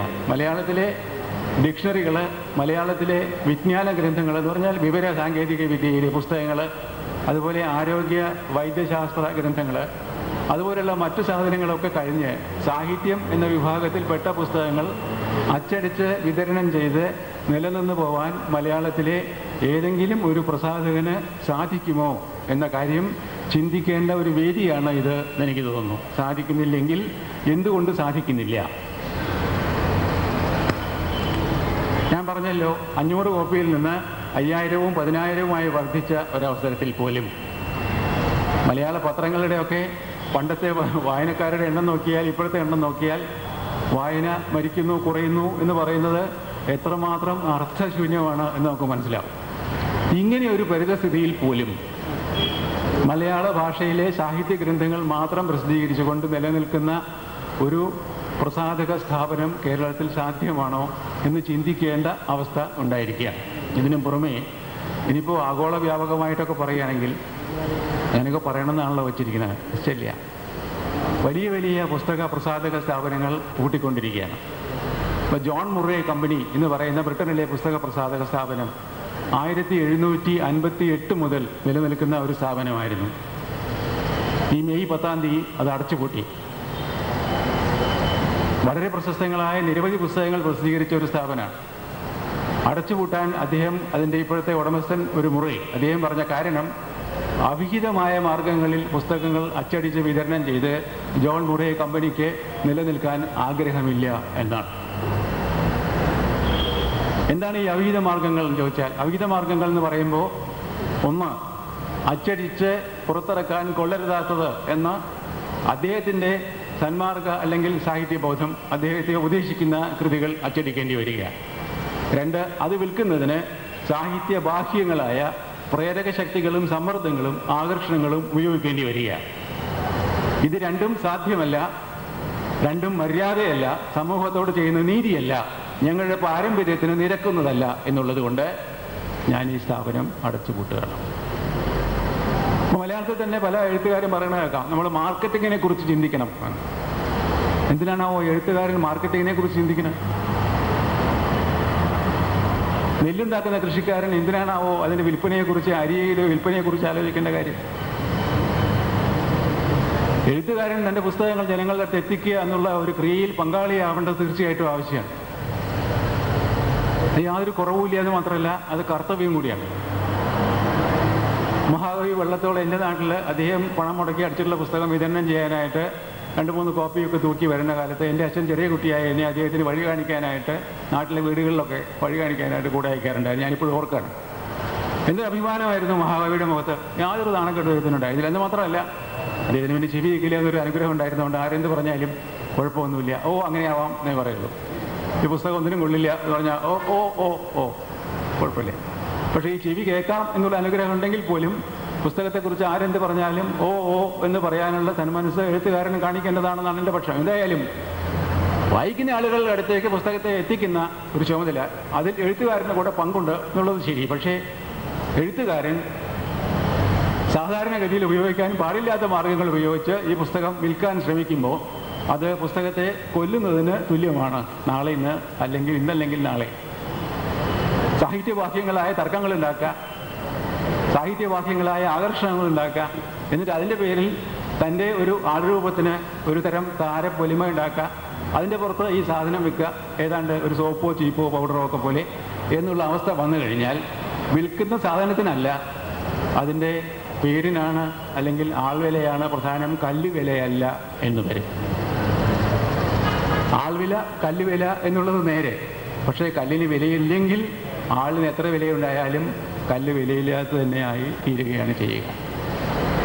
അതുകൊണ്ട് ആഗോളവൽക്കരണം എന്ന് പറയുന്ന മാർക്കറ്റ് വൽക്കരണത്തിൻ്റെ ഉള്ളിൽ നിന്നുകൊണ്ട് അല്ലെങ്കിലേ ചീഞ്ഞു നാറി തുടങ്ങിയ ഒരു സാധനം കൂടുതൽ ചെയ്യുന്നു എന്നുള്ളത് നമുക്ക് ബോധ്യപ്പെടേണ്ടതാണ്. അതിനെതിരെ എന്തെങ്കിലും ചെയ്തില്ലെങ്കിൽ പ്രശ്നം ഗുരുതരമാവുമെന്ന് മാത്രമല്ല, മലയാള ഭാഷ എന്ന ഈ രോഗി മരിക്കാനും ഇടയുണ്ട്. ഭാഗ്യക്കേടിന് കഴിഞ്ഞ ഒരു കൊല്ലമായിട്ട് നമ്മുടെ സർക്കാർ ഈ കാര്യത്തിലൊന്നും ചെയ്തിട്ടില്ല. തന്നെയല്ല, പഴയ സർക്കാരുകൾ ചെയ്തുകൊണ്ടിരുന്നത് ചെയ്യാതിരിക്കുക കൂടി ചെയ്തിട്ടുണ്ട്. തദ്ദേശ സ്വയംഭരണ സ്ഥാപനങ്ങളിൽ അടക്കം ലൈബ്രറി സെസ് എന്ന പേരിൽ പിടിച്ച കോടിക്കണക്കിന് രൂപ ലൈബ്രറികൾക്ക് കൊടുക്കാതെ ഒരു വിശ്വാസവഞ്ചന കൂടിയാണ് വാസ്തവത്തിലത്. കാരണം പുസ്തകം വായിക്കാൻ നിങ്ങൾക്ക് തരാം എന്നുള്ള ഒരു അർത്ഥത്തിലാണ് ഈ ലൈബ്രറി സെസ് സാധാരണക്കാരൻ്റെ കയ്യിൽ നിന്ന് പിരിക്കുന്നത്. പണ്ടൊക്കെ ഇവിടെ മലയാളത്തിലൊക്കെ പലരും പ്രീ പബ്ലിക്കേഷൻ അനൗൺസ് ചെയ്തിട്ട് മുങ്ങിയ കഥയൊക്കെ ഉണ്ട്. അതുപോലെ സർക്കാർ ഒരു വലിയ പ്രീ പബ്ലിക്കേഷൻ അനൗൺസ് ചെയ്ത് മുങ്ങിയിരിക്കുകയാണ്. കോടിക്കണക്കിന് ഉറുപ്പികയാണ് ഇതിലെ സംഗതി, 1-2 കാശല്ല. അതിനെക്കുറിച്ച് ആർക്കും ഒരു മിണ്ടാട്ടവും ഇല്ല. ഇത്രയും ലൈബ്രറികൾ നാട്ടിലുണ്ടായിട്ട് നശിച്ചു പോകും അത് കാശ് കൊടുത്തില്ലെങ്കിൽ. അതിലിരിക്കുന്ന ലൈബ്രറിയനെ അലവൻസ് കൊടുക്കാൻ പോലും കാരണമില്ല എന്ന അവസ്ഥ വന്നിരിക്കുന്നു എന്നറിയാത്തതൊന്നുമല്ല. കാരണം കൊടുക്കില്ല, കോങ്കണ്ണിക്ക് തേങ്ങാമുറി എന്ന് തന്നെയായിരിക്കും. വേണ്ട, കൊങ്കണ്ണി തേങ്ങാമുറി ഇല്ലെങ്കിൽ ചമ്മന്തി അരയ്ക്കും, എങ്ങനെയെങ്കിലും ചമ്മന്തി അരച്ച് കഴിഞ്ഞോളും, പ്രശ്നമില്ല. പക്ഷേ ഈ തേങ്ങ ഇല്ലാതെയാണ് ഈ ചമ്മന്തി എന്ന് സർക്കാരിനോട് പറയേണ്ട ബാധ്യത എല്ലാ കൊങ്കണ്ണികൾക്കും ഉണ്ട് എന്നുള്ളതുകൊണ്ട് കൂട്ടത്തിൽ ഒരു കൊങ്കണ്ണനായ ഞാൻ അത് പറയുന്നു, ധരിച്ചാൽ മതി. തരില്ല എന്ന് തന്നെയാണ്. എന്നാലോ ലൈബ്രറി പ്രസ്ഥാനം നേരെ ചൊവ്വയാണോ നടക്കുന്നതെന്ന് ചോദിച്ചാൽ അങ്ങനെ മുഴുവൻ പറയാനും വയ്യ. കുറച്ചു കാലം മുൻപ് ഇവിടെ ഈ മാനവീയം നടന്ന കാലത്ത് എറണാകുളത്ത് ഒരു പുസ്തകശാലയിൽ ഒരു വലിയ കെട്ട് പുസ്തകം ഇരിക്കുന്നുണ്ട്. എന്താ ഇത് എന്ന് ചോദിച്ചപ്പോൾ അതൊരു ലൈബ്രറി മാനവീയം ഫണ്ട് ഉപയോഗിച്ച് വാങ്ങിയ പുസ്തകമാണ്. ശരി, നന്നായി. 1 മാസം കഴിഞ്ഞിട്ടും ആ കെട്ട് അവിടെ തന്നെ ഇരിപ്പുണ്ട്. എന്താ അത് ഇവിടെ ഇരിക്കുന്നതെന്ന് വീണ്ടും ചോദിച്ചപ്പോൾ സ്ഥലം മുടക്കി വെച്ചിരിക്കുകയാണ്, കൊണ്ടുപോകാൻ ആൾ വന്നിട്ടില്ല. പിന്നെ കൂടുതൽ അന്വേഷിച്ചപ്പോഴാണ് മനസ്സിലാവുന്നത് പുസ്തകം ഏതാണ്ട് 1,00,000 ഉൾപ്പെടെ പുസ്തകം വാങ്ങി. അതിൻ്റെ ബില്ല് 5 കോപ്പിയോ 6 കോപ്പിയോ ഒക്കെ വേണമെന്ന നിയമം. അതൊക്കെ വാങ്ങി അത് കൊണ്ടുപോയിട്ട് അതിൻ്റെ ട്രഷറി ചെക്ക് കൊണ്ടുവന്ന് കൊടുത്തു. അതിന് അവർക്കുള്ള പുസ്തകം വാങ്ങിയവർക്കൊരു കമ്മീഷനുണ്ട്, 10,000-15,000 രൂപ. അതും വാങ്ങി അവർ സ്ഥലം വിട്ടു. കാണാഞ്ഞ് വിളിച്ച് അന്വേഷിച്ച് ചെന്നപ്പോൾ തിരിച്ച് അവരുടെ ഉടമസ്ഥന്മാർ ഒരു ദിവസം വന്നു. എന്നിട്ട് പറഞ്ഞു, അതെ ഒരു കാര്യമുണ്ട്, ഇതിപ്പോൾ കൊണ്ടുപോകാൻ വണ്ടിയൊന്നുമില്ല, അതിന് വേറെ കാശ് വേണം. അതിന് പുറമേ വേറൊരു പരിപാടി പറയാം, ഈ പുസ്തകം നിങ്ങളങ്ങോട്ട് എടുത്തോളൂ, വല്ലതൊക്കെ തന്നാൽ മതി എന്ന് പറഞ്ഞാൽ ഇത് വാങ്ങിയോ കൊണ്ടുപോയോ വെച്ചോ ഒന്ന് നോക്കാൻ ആരുമില്ല എന്നർത്ഥം. ഇതാണ് അവസ്ഥ. അപ്പോൾ പ്രസ്ഥാനം അങ്ങനെ, പ്രസ്ഥാനത്തിന് പണം കൊടുക്കേണ്ട സർക്കാർ ഇങ്ങനെ, പുസ്തകം വായിക്കുന്നവരുടെ സ്ഥിതി അങ്ങനെ, എഴുതുന്നവരുടെ സ്ഥിതി ഇങ്ങനെ. ഈ പരിസ്ഥിതിയിൽ എങ്ങനെ നാളെ ഒരു പുസ്തക പ്രസാധനാലയം അല്ലെങ്കിൽ മലയാള ഭാഷയിലെ സാഹിത്യം നിലനിൽക്കും എന്ന് ചോദിച്ചാൽ ഈശ്വരോ രക്ഷതു എന്ന് മാത്രമേ പറയാനുള്ളൂ. ഈ അശുഭ ലക്ഷണങ്ങളൊക്കെ ഇവിടെ വന്ന് പറയാൻ പാടുണ്ടോ എന്ന് ഞാൻ വരുന്ന വഴിക്ക് ആലോചിച്ചു. വേറെ എവിടെയാ പറയുക എന്ന് തോന്നിയോണ്ട് നമ്പൂരി പറഞ്ഞ പോലെ ഗുണം വാ ദോഷം വാ കുന്തി പുത്രോ വിനായക എന്ന് ഇവിടെ തന്നെ അങ്ങോട്ട് പറയാം എന്ന് നിശ്ചയിച്ചങ്ങോട്ട് പോകുന്നതാണ്. ഇത്രയൊക്കെ പറഞ്ഞു. ഈ സർപ്പയജ്ഞം നടത്തുന്ന പുസ്തക പ്രസാധകരെ അഭിനന്ദിക്കാതെ വയ്യ എന്ന് കൂടി പറയട്ടെ. സർപ്പയജ്ഞം തന്നെയാണ്. സർപ്പയജ്ഞം മടുത്തിട്ടാണ് തോമസ് മുണ്ടശ്ശേരി മെല്ലെ ആ പാമ്പുംകൂട്ടിൻ്റെ പുറത്തേക്ക് കടന്നിട്ട് ഗേറ്റ് ചാരി ആന്ധ്രാപ്രദേശിൽ പോയി വേറെ വ്യവസായത്തിൽ പോയത്. എന്നോട് പറഞ്ഞിട്ടുണ്ട് അദ്ദേഹം, എന്നോട് പറഞ്ഞിട്ടുണ്ട്, വളരെ സത്യസന്ധമായി പറഞ്ഞിട്ടുണ്ട്. രൂക്ഷമായ ഭാഷയിലാണ് പറഞ്ഞത്. ഒരൊറ്റ ഒന്നിന് നന്ദി ഇല്ലാത്തതുകൊണ്ട് ഞാൻ പോവുകയാണ് ഇവിടെ നിന്നാണ് പറഞ്ഞത്. ഉള്ള നേരാണ്. ഒരൊറ്റ ഒന്നിന് നന്ദി ഇല്ലാത്തതുകൊണ്ട് ആർക്കാ കുടുംബത്തിലോ കുടുംബത്തിൻ്റെ പ്രശ്നമൊന്നുമില്ല. പിന്നെ ആർക്കാ അടുത്തുള്ള വല്ല ഷോപ്പ് ഉടമകൾക്കോ അല്ലെങ്കിൽ തൃശ്ശൂർ റൗണ്ടിലുള്ള ആർക്കൊക്കെ അവർക്ക് എന്താ കുഴപ്പം, ഞങ്ങളുണ്ട്. പിന്നെ ആരെയും പറയണേ നിങ്ങളുടെ വർഗം എന്നാ പറഞ്ഞു. നിങ്ങളുടെ വർഗം ഉണ്ടല്ലോ ഈ എഴുതുന്ന ആൾക്കാരെ ഒരൊറ്റ ഒന്നിന് നന്ദിയില്ല എന്നുള്ളതുകൊണ്ട് ഇനി അവരെ തീറ്റിപ്പോറ്റാൻ എനിക്ക് കഴിയില്ല, ഞാൻ പോവുകയാണ്. വേറൊരു കാരണവും അദ്ദേഹത്തിന് പറയാനായിട്ട് ഉണ്ടായിരുന്നില്ല. സർപ്പയജ്ഞം അടുത്തിട്ട് ഇദ്ദേഹം രവി DC അവിടുന്ന് പോകാതിരിക്കട്ടെ എന്നാണ് എൻ്റെ പ്രാർത്ഥന. അതുകൊണ്ട് കഴിയുന്നത്ര നന്ദിയോ കൂറോ ഒക്കെ നമുക്ക് വേണമെങ്കിൽ അദ്ദേഹത്തോട് കാണിക്കാവുന്നതാണ്. അത് സന്മനസ്സോടെ ചെയ്യാൻ അത്രയും നന്ന് അദ്ദേഹം ആവശ്യപ്പെടാറുണ്ടാവില്ല. പക്ഷേ DC അത് ആവശ്യപ്പെടാറില്ലായിരുന്നു. അദ്ദേഹം ആവശ്യപ്പെടാൻ ഇടയില്ല. ഏതായാലും മലയാളത്തിൽ എഴുതുന്ന ആളുകൾ പരസ്പര വൈരാഗ്യമൊക്കെ മറന്ന് ആദ്യം മലയാള ഭാഷയും പിന്നെ അത് വായിക്കുന്ന ആളുകളെയും പിന്നെ അതിന് ഉപകരണങ്ങളായ പ്രസാധകരെയും ഒരുപോലെ കണക്കിലെടുത്ത് മൊത്തമായ ഒരു കൂട്ടായ്മ വെച്ച് പ്രതിപക്ഷമായാലും ഭരണപക്ഷമായാലും എന്ത് പക്ഷമായാലും പക്ഷരഹിതമായാലും ഒരുമിച്ച് ചേർന്നിരുന്ന് മലയാള ഭാഷയെക്കുറിച്ചും മലയാള ഭാഷയിലെ സാഹിത്യം അടക്കമുള്ള സാംസ്കാരിക ഉൽപ്പന്നങ്ങളെക്കുറിച്ചും വളരെ സമഗ്രമായ ഒരു ചർച്ച നടത്തുകയും ചെയ്യേണ്ട കാലം അതിക്രമിച്ചിരിക്കുന്നു എന്നാണ് എൻ്റെ അഭിപ്രായം. ഈ അഭിപ്രായം ആരെങ്കിലും ശ്രദ്ധിച്ചാൽ ശ്രദ്ധിക്കട്ടെ. ഇല്ലെങ്കിൽ പണ്ട് ഒരു നമ്പൂരി പറഞ്ഞ പോലെ ഈ ആമയെ ചുടണമെങ്കിൽ മലത്തിയിട്ട് ചുടണം, ഞാനൊന്നും അറിഞ്ഞില്ലേ രാമനാരായണ എന്നാണ് എനിക്ക് പറയാനുള്ളത്. ഒരു കാട്ടാളന്മാരെ ആമയെ ചുട്ടുകൊണ്ടിരുന്നപ്പോൾ ആമയെ കൂട്ട് വെച്ചിട്ട് പുറത്ത് കുറേ വിറകൊക്കെ കൊണ്ടിട്ട് തീ വയ്ക്കും, ആമ നടന്നു പോകും. പിന്നെയും അതിനെ പിടിച്ചിട്ട് കൊണ്ടുവയ്ക്കും, പിന്നെയും കുറേ വിറക് കൊണ്ട് മുകളിലിടും, അപ്പോഴും ആമ നടന്നു പോകും. ഇങ്ങനെ വിഷമിക്കുന്നത് കണ്ടപ്പോൾ തിരുമേനി പറഞ്ഞു, ഈ ആമയെ ചുടണമെങ്കിൽ മലത്തി ഇട്ടിട്ട് അതിൻ്റെ പുറത്ത് വിറകിട്ട് ചുട്ടാലേ അത് ചാവുള്ളൂ. അപ്പോഴാണ് അദ്ദേഹത്തിന് ഓർമ്മ വന്നത്, ഈശ്വര ഞാൻ എന്തായി പറഞ്ഞത്, ഞാൻ പറയാൻ പാടില്ലാത്തതാണല്ലോ, ഹിംസയ്ക്കാണല്ലോ കൂട്ടു നിന്നത്. അപ്പോൾ അദ്ദേഹം പറഞ്ഞു, ഞാനൊന്നും അറിഞ്ഞില്ലേ രാമനാരായണ എന്നുകൂടി പറഞ്ഞു എന്നാണ് കഥ. അതുകൊണ്ട് ഇതൊക്കെ പറഞ്ഞിട്ട് അവസാനമാകുമ്പോൾ ഞാനൊന്നും അറിഞ്ഞില്ലേ രാമനാരായണ എന്നുകൂടി പറഞ്ഞ് നിങ്ങളുടെയൊക്കെ മുഖം കാണാനുള്ള സൗഭാഗ്യത്തിന് കറണ്ട് ബുക്സിനോട് നന്ദി പറഞ്ഞ് എല്ലാവർക്കും നന്ദി പറഞ്ഞു നിർത്തുന്നു. നമസ്കാരം. തൃക്കോട്ടൂരിൻ്റെ കഥാകാരൻ എന്ന നിലയിൽ വായനക്കാരുടെ പ്രിയങ്കരനായ നോവലിസ്റ്റ് ശ്രീ UA ഖാദറിനെ ആശംസകൾ അർപ്പിക്കുന്നതിനായി ക്ഷണിക്കുന്നു.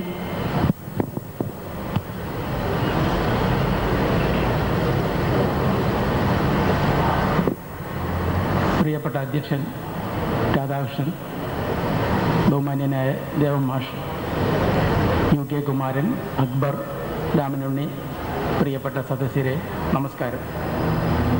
DC കിഴക്കേ മുറിക്ക് ജീവിച്ചിരിക്കുന്ന കാലത്ത് ഒരു നിർബന്ധം ഉണ്ടായിരുന്നു, എല്ലാ പരിപാടികളും കൃത്യസമയത്ത് തന്നെ ആരംഭിക്കണം എന്ന്.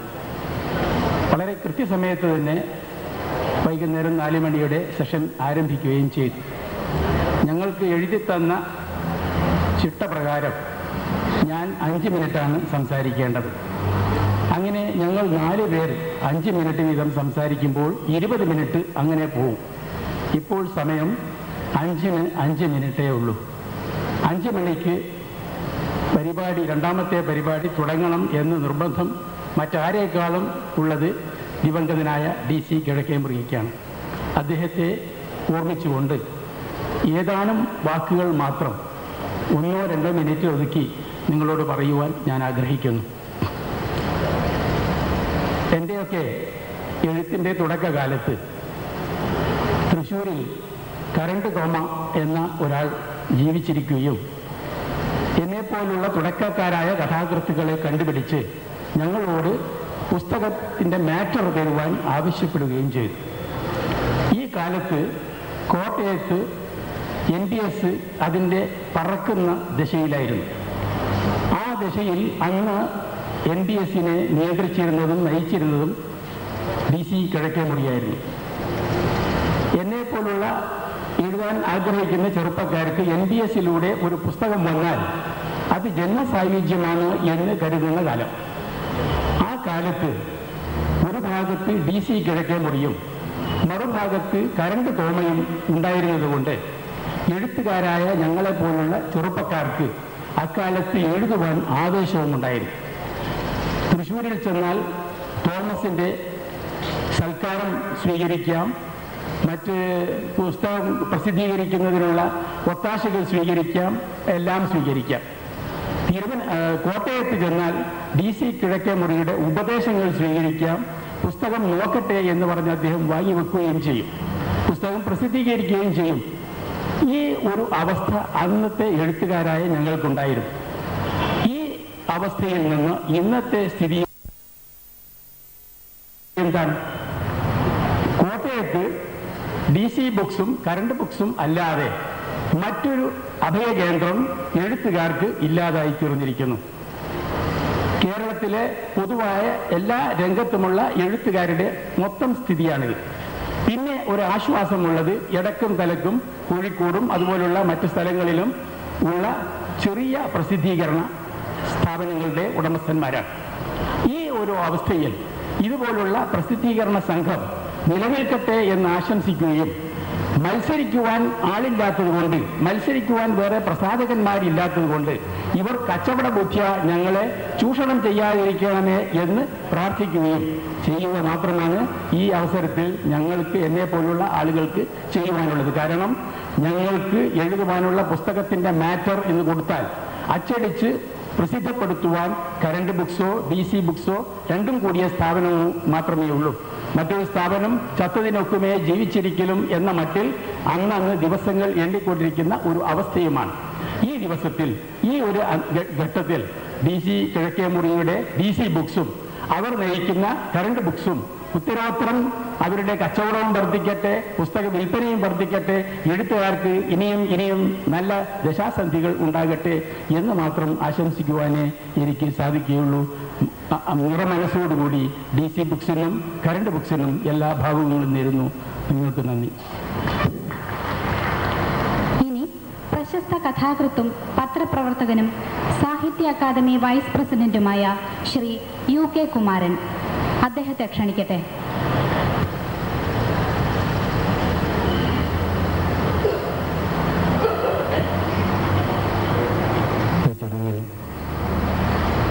അധ്യക്ഷൻ വഹിക്കുന്ന ശ്രീ രാധാകൃഷ്ണൻ, ചടങ്ങ് നിർവഹിച്ച ദേവമാഷ്,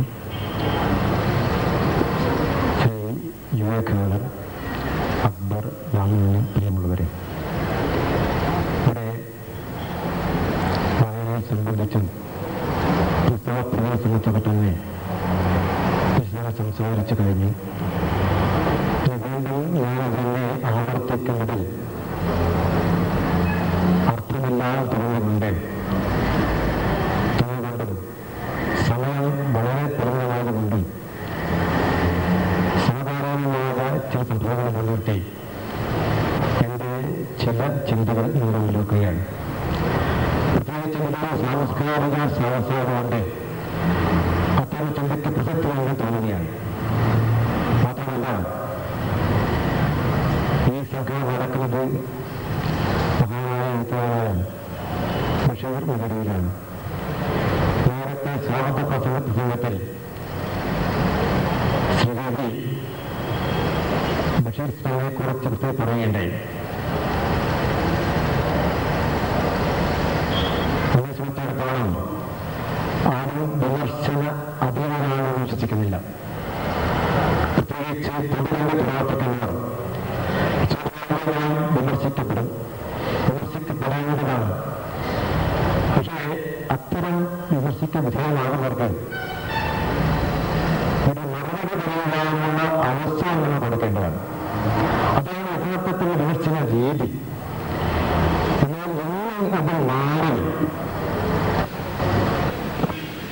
മരിച്ചയായി ഉരുത്തെഴുന്നേറ്റിൽ നിന്ന് ഉത്തരം പറയേണ്ട ഒരു അവസ്ഥ ഇന്നുണ്ടാവുകയാണ്. ഇത് സാംസ്കാരിക രംഗത്ത് അനഭിലഷണമായ ഒരുപാട് ചലനങ്ങൾ സൃഷ്ടിക്കുമെന്നാണ് ഞാൻ ഭയക്കുന്നത്. പ്രത്യേകിച്ചും ഈ ഒരു സമകാലീന അവസ്ഥയിൽ അടുത്ത കാലത്ത് വൈക്കം മുഹമ്മദ് ബഷീറിനെ സംബന്ധിച്ച് വളരെ വിശദമായ ഒരു ലേഖനം വായിക്കുകയുണ്ടായി. ഞാനിവിടെ പറയാൻ കാരണം ഇത് ബഷീർ സ്മരണയുള്ള ഒരു സംസ്കാര വ്യവസായമാണ്. മലയാളത്തിലെ പ്രശസ്തനായ ഒരു എഴുത്തുകാരൻ, ഞാൻ വളരെ സ്നേഹിക്കുന്ന എഴുത്തുകാരൻ എഴുതിയ ഒരു ലേഖനമാണ്. അതിൽ അദ്ദേഹം ഉന്നയിച്ചിട്ടുള്ള പ്രധാനമായ സംശയം, വൈക്കം മുഹമ്മദ് ബഷീർ 10 വർഷക്കാലം പ്രവാസി ജീവിതം അനുഭവിച്ചിട്ടുണ്ടോ, അതല്ല 2 വർഷമാണോ എന്നുള്ളതാണ്. സാഹിത്യത്തെ സ്നേഹിക്കുന്ന ഒരാൾക്ക്, ബഷീറിനെ സ്നേഹിക്കുന്ന ഒരാൾക്ക്, ബഷീർ സാഹിത്യത്തെ ഇഷ്ടപ്പെടുന്ന ഒരാൾക്ക് ബഷീർ എത്ര കാലം പുറത്തായിരുന്നു എന്നുള്ളത് പ്രസക്തമായ ഒരു ചോദ്യമേ അല്ല. നമ്മളാരും ബഷീർ സാഹിത്യം സ്നേഹിക്കുന്നത് ഇത്ര കാലം അദ്ദേഹം പുറത്തായി ജീവിച്ചു എന്നത് മാത്രമല്ല. ഒരാൾ ഇത്ര വർഷക്കാലം പുറത്തായതുകൊണ്ട് അദ്ദേഹത്തിന്റെ സാഹിത്യം വളരെ ഗംഭീരമായിരിക്കുമെന്നും അല്ലെങ്കിൽ പുറത്ത് യാത്ര നടത്താത്തതുകൊണ്ട് സാഹിത്യത്തെ വളരെ ചുരുങ്ങിപ്പോകും എന്നുള്ള വിശ്വാസവുമല്ല. ബഷീറിന്റെ സാഹിത്യകൃതി നമ്മുടെ മുമ്പിലുണ്ട്. നേരെ മറിച്ച് ബഷീർ സാഹിത്യത്തെ ഒരു പുനർവിധേയത്തിന് വിധേയമാണെങ്കിൽ മനസ്സിലാക്കാമായിരുന്നു. ഞാൻ ഇത്രകാലം യാത്ര നടത്തി എന്ന് പറയേണ്ട ഉത്തരവാദിത്വം പറയേണ്ടത് ബഷീറാണ്. അപ്പോൾ അങ്ങനെയുള്ള ഒരു അവസരം നഷ്ടപ്പെടുത്തിക്കൊണ്ട് ഇത്തരത്തിലുള്ള ഒരു വിചിന്തനത്തിന്റെ ഔചിത്യം എന്ത് എന്ന് എനിക്ക് മനസ്സിലാവുന്നില്ല. അതിൽ മറ്റൊരു ശക്തമായ സംശയം ബഷീറിന്റെ ഒരു ജന്നത്തിയതിനെ കുറിച്ചാണ്. ഇതും സാഹിത്യവും എന്താണ് ബന്ധം, ഇത് മനസ്സിലാകാത്തൊരു കാര്യമാണ്. വളരെ വർഷം മുമ്പിട്ട് മലയാളത്തിലെ പ്രധാന പുതിയ എഴുത്തുകാരിയുടെ ജനനത്തീയത്തിൽ ഉദ്ഘാടനം ഉണ്ടായില്ലേ. ഒരു സർക്കാരിനെ സംബന്ധിച്ചിടത്തോളം അദ്ദേഹത്തെ ജനനത്തിൽ പ്രധാനപ്പെട്ട ഒരു കാര്യമാണ്. പക്ഷെ എഴുത്തുകാരനെ സംബന്ധിച്ചിടത്തോളം ജനനത്തീയ അപ്രസക്തമാണ്. അദ്ദേഹം എന്ത് എഴുതിയതിനുള്ള മാത്രമാണ് പ്രസക്തമായ കാര്യം. ഞാൻ പറയാൻ കാരണം നമ്മുടെ സാഹിത്യത്തിന്റെ മൗലികമായ ചിന്തകളൊക്കെ തന്നെ ഇത് ഒരു നോൺ ഇഷ്യൂമായ കാര്യങ്ങളിലേക്ക് പോവുകയും പ്രസിദ്ധമായ ഒന്നിനെ കുറിച്ചും പരാമർശപ്പെടാൻ പോവുന്ന ഒരവസ്ഥ ഇന്നുണ്ടാകുന്നില്ല. ഇത് സർക്കാരിനെ സംബന്ധിച്ചിടത്തോളം വായന എന്നുള്ളത് വളരെയധികം മരിച്ചുകൊണ്ടിരിക്കുന്നുവെന്നും മരിക്കുന്നില്ല എന്നുമുള്ള ഒരു പരാമർശം നടന്നുകൊണ്ടിരിക്കുകയാണ്. അതിനെക്കുറിച്ച് ചർച്ച നടക്കുകയുണ്ടായി. പക്ഷെ ഇത് ഇത്തരത്തിലുള്ള ഒരു സാഹിത്യ ബാഹ്യമായ കാര്യങ്ങളെ കുറിച്ച് നാം കൂടുതൽ സമയം ചെലവഴിക്കുകയും സാഹിത്യ സംബന്ധമായ വിഷയങ്ങളെ കുറിച്ച് വളരെ ചോദിക്കുകയും ചെയ്യുമ്പോൾ സ്വാഭാവികമായും നമ്മുടെ സർക്കാരിന്റെ ചിന്തകൾ അത് അടിസ്ഥാനപരമായിട്ട് ശോഷിച്ചു പോകുന്ന ഒരവസ്ഥ ഉണ്ടാവും. അതിനു പുറമെ നമ്മുടെ ഇത്തരം കാര്യങ്ങൾ കൈകാര്യം ചെയ്യുമ്പോൾ എന്തിനു വേണ്ടിയാണ് ഇത്തരം ചിന്തകൾ നമ്മുടെ മുമ്പിൽ വെക്കുന്നത് എന്ന് ഒരു സാധാരണ വായക്കാരൻ സംശയിക്കും. കാരണം ഇതൊന്നുമല്ല നമ്മുടെ പ്രശ്നം. അതേതായ ഒരുപാട് പ്രശ്നങ്ങളുണ്ട്. എങ്ങനെ വായനയെ നമുക്ക് സാധാരണകളിലേക്ക് എത്തിക്കാൻ കഴിയും? ഇപ്പൊ നേരത്തെ രാധാകൃഷ്ണൻ പറഞ്ഞ പോലെ ഇന്ന് 10-14 പുസ്തകങ്ങൾ ചെലവഴിക്കപ്പെടുന്നുണ്ട്. പക്ഷെ അതിനു വേണ്ടിയുള്ള പ്രതികരണങ്ങളൊന്നും ഉണ്ടാവുന്നില്ല. മുമ്പ് അതായിരുന്നില്ല അവസ്ഥ. 500 കോപ്പി വിറ്റിരുന്നുവെങ്കിൽ അതിന് വായനക്കാരന്റെ ഭാഗത്തുനിന്ന് അതിൻ്റെതായ വ്യക്തമായ പ്രതികരണം ഉണ്ടാകുമായിരുന്നു. ഇന്ന് അത്തരത്തിലുള്ള അവസ്ഥ ഉണ്ടാവുന്നില്ല. പുസ്തകങ്ങൾ കൂടുതൽ വഴിക്കപ്പെടുന്നുണ്ട്. ഇപ്പൊ പത്രപ്രചാരണം കൂടിക്കൊണ്ടിരിക്കുകയാണ്. അതൊക്കെയാണെങ്കിൽ പോലും ഒരു ഗുണപരമായ മാറ്റത്തിലേക്ക് സമൂഹത്തെ കുറിച്ച് പുനർവിചിന്തനയ്ക്ക് വിധേയമാവുന്ന ഒരു മൗലികമായ ചിന്തയിലേക്ക് നമ്മുടെ സമകാലീനമായ അന്വേഷണങ്ങൾ പോകുന്നില്ല എന്നുള്ളത് വളരെ ദുരന്തമായി തോന്നുകയാണ്. ഈ ഒരു ചടങ്ങിൽ സംബന്ധിക്കാൻ കഴിഞ്ഞതിൽ സന്തോഷമുണ്ട്. ഇതിന്റെ തോമസിനെ സംബന്ധിച്ചിടത്തോളം ഉടമയായ തോമസ് അദ്ദേഹം ഒരു പാത്രക്കച്ചവടക്കാരനായി തൃശ്ശൂർ നിൽക്കുമ്പോഴാണ് ഞാൻ പരിചയപ്പെട്ടത്. ഞാൻ തൃശ്ശൂരിൽ ജോലി ചെയ്യുമ്പോഴാണ്. അന്നൊക്കെ അദ്ദേഹം ഞാൻ പ്രശ്നത്തിലേക്ക് മടങ്ങി വരുന്ന പാത്രക്കടയിലുണ്ടായിരിക്കും. അന്ന് അദ്ദേഹം സംസാരിക്കാൻ വളരെ എഴുത്തുകാരോടൊക്കെ തന്നെ വളരെ പുച്ഛത്തോടുകൂടി മുഖം ചുളിച്ചുകൊണ്ട് സംസാരിക്കുന്ന ഒരു ഉടമയായി അദ്ദേഹത്തെ പറയുന്നുണ്ട്. എങ്കിൽ പോലും അദ്ദേഹം ആദ്യകാലത്ത് മലയാളത്തിലെ ഒരു പുതിയ തലമുറയെ അംഗീകരിക്കുന്നതും ആദ്യത്തിന്റെ കാണിച്ച ഒരു തയ്യാറെടുപ്പ് അതിനെ അംഗീകരിക്കാൻ വയ്യ. മർത്തക്കുന്നുണ്ട് അദ്ദേഹം പറയുണ്ടായി. അദ്ദേഹം എഴുതി തുടങ്ങുന്ന കാലത്ത് അദ്ദേഹത്തിന് ഇവിടുന്ന് വിമാന ടിക്കറ്റ് കൊടുത്ത് അയക്കുണ്ടായിട്ട് കാര്യം പറയുകയുണ്ടായി. മാത്രമല്ല ആദ്യമായിട്ട് അദ്ദേഹം ആഗ്രഹിക്കുന്നതിനേക്കാൾ കൂടുതൽ പ്രതിഫലം കൊടുത്ത് പറയുകയുണ്ടായി. ഇങ്ങനെ ഈ കൂടുതൽ ന്യായമായ പ്രതിഫലം പിന്നെ നമ്മളിത് പറയുമ്പോൾ പോലും പ്രതിഫലം എന്നുള്ളത് ഇപ്പൊ പ്രതികരണശാലകൾ ഒരുപാടുണ്ടെങ്കിൽ പോലും എഴുത്തുകാരൻ ലഭിക്കുന്ന പ്രതിഫലത്തിന് എന്താണ് എന്ന് പലപ്പോഴും പലരും മൗനം പാലിക്കുകയും ചെയ്തു. പല പ്രതികരണക്കാരും വേണ്ട രീതിയിൽ പ്രതിഫലം കൊടുക്കാറില്ല എന്നാണ് എനിക്കറിയാവുന്ന കാര്യങ്ങൾ. ഈ ഒരു അവസ്ഥ പ്രത്യേകശാല ഒരുപാട് ഉണ്ടാവുന്നുണ്ട്. പക്ഷേ എഴുത്തുകാരന് ന്യായമായ പ്രതിഫലം ലഭിക്കുന്നില്ല ഒരു അവസ്ഥ ഉണ്ടാവുന്നുണ്ട്. ഇപ്പൊ ചില പ്രധാനങ്ങൾ കൊടുക്കുന്നുണ്ട്, പക്ഷെ പലരും കൊടുക്കുന്നില്ല. അതേസമയത്ത് ധാരാളം പ്രത്യേക രംഗത്ത് കൊണ്ടുവന്നു. ഈ ഒരവസ്ഥ മാറിക്കൊണ്ട് എഴുത്തുകാരനും പ്രത്യേക പ്രസാധകരും തന്നെ വായനക്കാർ തന്നെ ഈ സമൂഹത്തിന്റെ അവിഭാജ്യ ഘടകങ്ങളാണെന്നും അവർ പരസ്പര പൂരങ്ങളാണെന്ന് അവർ ചിന്തയിൽ നിന്ന് മാത്രമേ നമുക്ക് സർഗാത്മക സാഹിത്യം ജനങ്ങളിലേക്ക് ഇറങ്ങിച്ചെല്ലൂ എന്നുള്ള എൻ്റെ പരിമിതമായ വിശ്വാസം നിങ്ങളുടെ മുമ്പിൽ അവതരിപ്പിച്ചുകൊണ്ട് ഞാൻ എൻ്റെ പ്രസംഗം അവസാനിപ്പിക്കാൻ നമസ്കാരം.